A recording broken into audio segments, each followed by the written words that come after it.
এটা হচ্ছে যে মজুমদার হাট। হ্যাঁ, এই হাটের যে পশুর হাট বসানো নিয়ে যে সাম্প্রতিক যে ঝামেলাগুলো চলছে, এই হাটটাকে পূর্বে থেকে আপনি অবগত ছিলেন কিনা, যেখানে হাট চলছে চলমান আছে, মানে নতুন অর্থ বছরের জন্য? যাই হোক, বিসমিল্লাহির রহমানির রহিম। সম্মানিত উপস্থিতি, সকলকে সালাম, আসসালামু আলাইকুম। আজকের যে মানববন্ধন, এই মানববন্ধনটার কারণ হচ্ছে আমি 10 নং শান্তিরাম ইউনিয়নের চেয়ারম্যান। আমার ইউনিয়নের মানুষ শান্তিপ্রিয় মানুষ, শান্তিতে বসবাস করে।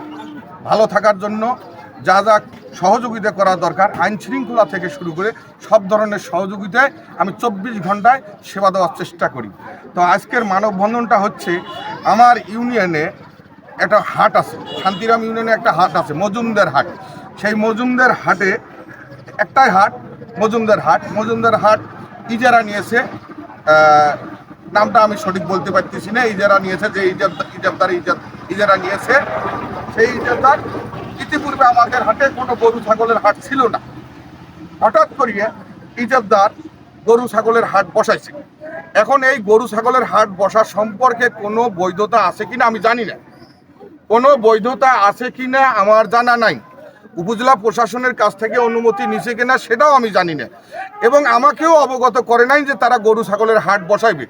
আমার ইউনিয়নে গরু ছাগলের হাট বসাইবে, আমাকে যদি জানাইতো বলতো, আমি চেষ্টা করতাম উপজেলা প্রশাসনের সাথে যোগাযোগ করে একটা স্থায়ী হোক অস্থায়ী হোক, এই ইউনিয়নের মানুষের সাথে ভালো থাকার সাথে জনগণের সাথে একটা অনুমোদন নেওয়ার, কিন্তু আমাকে সেটাও অবগত করে নাই।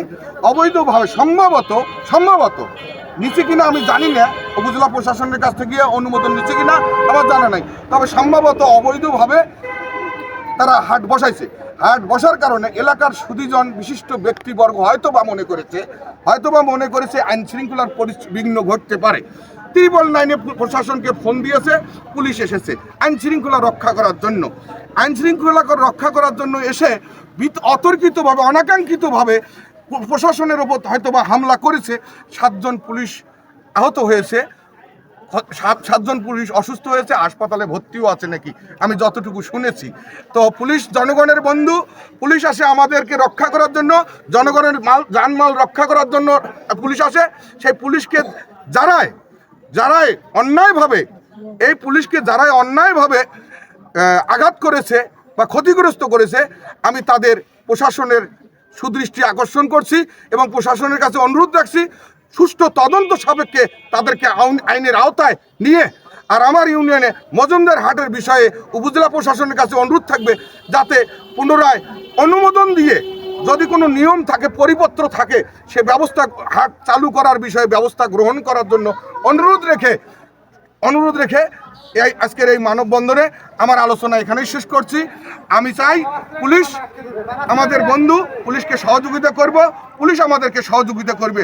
পরিশেষে আরেকটি আহ্বান রাখছি, আমার ইউনিয়নে যে সমস্ত লোক আসামি হয়েছে, যদি নির্দোষ হয়ে থাকে, যারা প্রকৃত দোষী তারা আসামি হোক, আমার আপত্তি নেই। যারা দোষী নয় তাদেরকে যেন নির্দোষীতে খালাস দেওয়া হয়, এই আশাবাদ ব্যক্ত রেখে আমার ইউনিয়নের মানুষের সুস্থতা এবং মঙ্গল কামনা করে, প্রশাসন যারা অসুস্থ হয়েছে তাদের দ্রুত আল্লাহ যেন সুস্থতা করে দেয়, এই আশাবাদ ব্যক্ত রেখে সকলের সুস্বাস্থ্য মঙ্গল কামনা করে আমি আমার কথা শেষ করছি।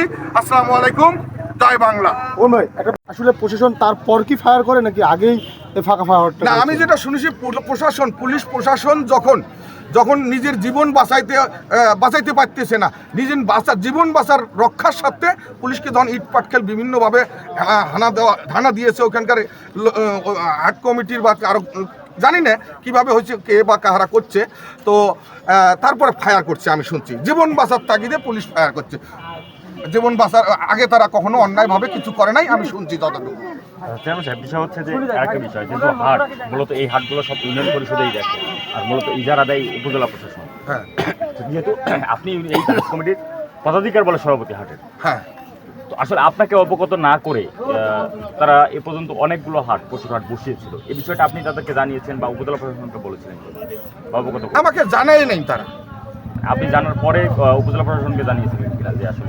আমাকে এই হাট সম্পর্কে কেউ কিছু জানাই নেই, আমি কাউকে জানাইও নেই, আমাকেও জানাই নেই। একবার টোটালি আননোন ছিলেন। ওই হাট, ওখানে আড়তদার চলে, কাঁচা বাজারের একটা বড় ভালো ব্যবসা চলে, এতটুকুই আমি জানি। ইতিপূর্বে থাকি যেটা চলে যাচ্ছে ততটুকুই। পশুর হাট সম্পর্কে আমি কিছু জানি না। ঠিক আছে।